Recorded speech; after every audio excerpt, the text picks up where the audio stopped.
Thank you for supporting Glaring Info channel. Kaduna kidnap, no ransom should be paid to criminal elements. Tinubu issues instruction. Can you imagine? Now, the bandits that came to carry over 285 students from school, you think they are small people? Eh? Now, Sheikh Gumi now is trying to talk to presidency, saying that he can mediate between the bandits and the government and the families of the victims. So why can't that Gumi be arrested? Because the way Gumi is going, it's obvious that he knows the bandit, he knows where they are from. Eh? So why are these kind of people untouchable in Nigeria? If it is somebody from southeast or south now or middle belt has said this now, that they know where the bandit is, they can go and discuss it. The next thing the DSS will go and raid and arrest that person. Arrest someone like Gumi, they will not. And Tinubu that is saying that no ransom should be paid to the bandits and kidnappers. When they start killing those children small, what is going to happen? If you look at what happened to the family of 6 in Abuja that was also kidnapped last time, I think the first girl was killed, and the families came out to say government did not help them to pay. They begged people and they contributed money before the remaining children, family members were released. Government is saying they shouldn't pay. Meanwhile, the military cannot rescue those people. The same thing that happened to all the people they killed and kidnapped in Plateau State and in Benue State. And even now that they went to IDP in Borno State and took away a lot of IDP personnel. So what are we saying here? We are just saying no ransom should be paid, and you don't have the military mind to rescue them because the security architecture of Nigeria is compromised. Now, for Tinubu, I'm sure the members or parents or relatives of those students should find a way to go and rescue their children, because Nigerian military will not do anything. Nigerian government will just end in talking to press. They can't do anything. Okay, President Bola Tinubu on Wednesday reiterated his directives to security agencies and the Ministry of Defense that no ransom should be paid by the government to kidnappers, bandits, or any criminal elements for the release of abducted persons.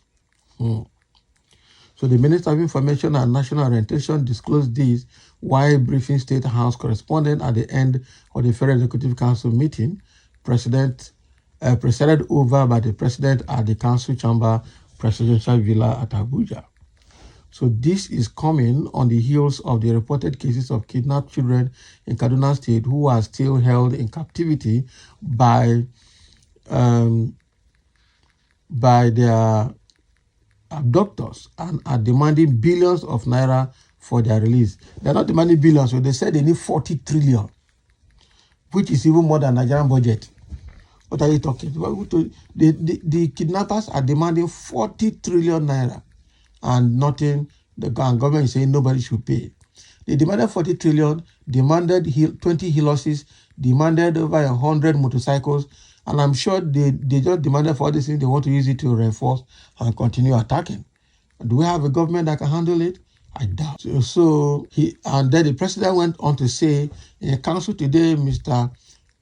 President reiterated his directives to the security agencies and the Ministry of Defense to ensure that those of our kids that have been abducted by these criminal gangs are brought back to their homes safely. And Mr. President has also reiterated his zero tolerance for payment of ransom.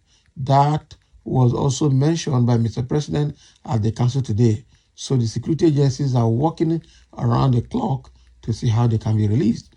So these children and people that have been abducted by criminal elements will be brought back to safety pretty soon.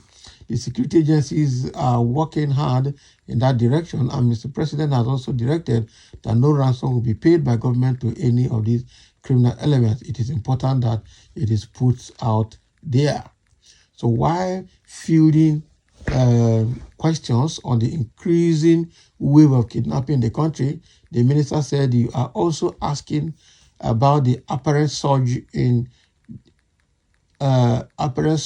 this kidnapping across the country. Now it is true that some of these are happening, We have seen what has happened in Kaduna, in Borno, and then in Sokoto. Of course, the government is watching, watching that very closely, and not just watching, but also ensuring that security agencies are taking proactive steps to ensure that this is halted significantly. Now, like I said, Mr. President has said that it is an unacceptable situation and the government will not condone abductions or kidnappings or any kind of criminality in that direction. We are seeing this happening and the government is taking very proactive steps. First, to mitigate that and also to stop the repeat or the spread of this apparently. So we are seeing that the more the security agencies are also hitting these targets or criminals, the more they are pushed to also get some soft targets. But the government is not taking any excuses. Can you imagine? So the president has directed that security agencies must, as a matter of urgency, ensure that these children and all those who have been kidnapped are brought back in safety, and also in the process to ensure that not a dime is paid for ransom. So it is important to underscore that the government is not paying anybody any dime, and the government is optimistic that these children and other people that have been abducted will be brought back to their families in safety. Okay, so how is it going to happen? Because this is how they will say it in public, and everybody will take that they mean it, but they will go behind and probably go and find a negotiator. Because that is what they're going to do. These people are daredevils, okay? And I'm sure at a point they will go and bring somebody like a Sheikh Gumi now to go and negotiate on behalf of the government, because already Gumi is suggesting it that he can go and negotiate, he can go and discuss. That means he knows where they are, he knows the language, he can speak their language. That means they are together. Okay, so this government cannot be trusted.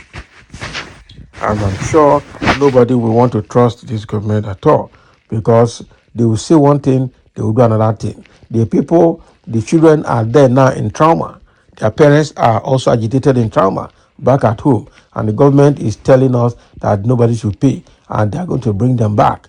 This is and that. How long will it take? The same way they took Chibok girls and the Dapchi girls and all of them today, we didn't get all of them completely back to their parents. Some are still there. And these people are using this method for recruitment. They will take the boys and they recruit them into terrorism. They will take the girls and impregnate all of them, marry them out, and then use them to give birth to more terrorists. So it's a very bad situation that we're facing in the northern Nigeria. Unfortunately, the government is so compromised, security architecture is so compromised that they just can't get this right. I don't know when we'll get all of this right. It's an unfortunate situation. So that's the instruction from Tinubu, that security agencies should make sure they get all the kidnappees back to their parents and back to their families in safety, and no dime should be paid to bandits in the name of ransom. Let's see how that pans out. Let's see how it plays out in the nearest future. Thank you for listening.